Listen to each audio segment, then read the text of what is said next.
Mackenzie Investments announced a change in their emerging markets fund in May. They are bringing the management of the fund in-house to their newly formed quantitative boutique in Boston and are relieving their previous subadvisor, JP Morgan, of their duties. This is not entirely a surprise, given that when Mackenzie hired Arup Dutta to lead their new team in December, it led to speculation of a change on this very fund. Firstly, one has to give their team at JP Morgan credit, as they have put up strong returns for Mackenzie and their investors, especially against the peers in the category, garnering a 5-star rating.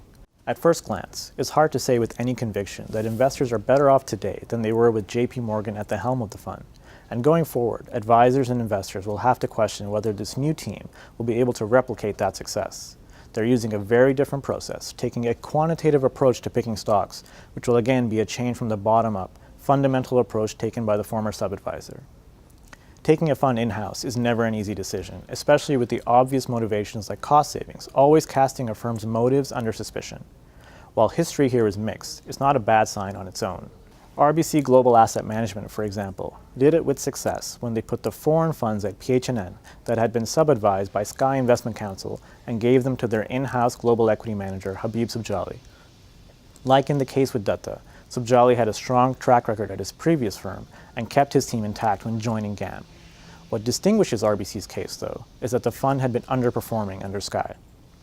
For his part, Dutta has built out his team to 5 people, all of whom worked for him when he was the Chief Investment Officer of International Equities at AGO, the firm that he left to join Mackenzie. While that familiarity may reduce the time it takes to get them up to speed, it still does not compare to the sizable team JP Morgan had at their disposal, a team that had an experienced manager but also analysts dispersed across countries, giving them local expertise. He does, however, have a proven track record in the space that he's managing. Overall, making this change is a brave move on CIO Tony Alavia's part, showing conviction as nobody would have questioned him for staying the course with JP Morgan. In our investment management group, when evaluating our sub-advisors, we don't wait for performance to suffer before pulling the trigger if we believe we have a good reason to make a manager change or have simply found a better option in an asset class. And that is what we hope Alavia is doing.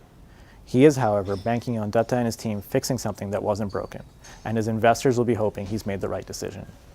For Morningstar Investment Management, I'm Shahryar Khan.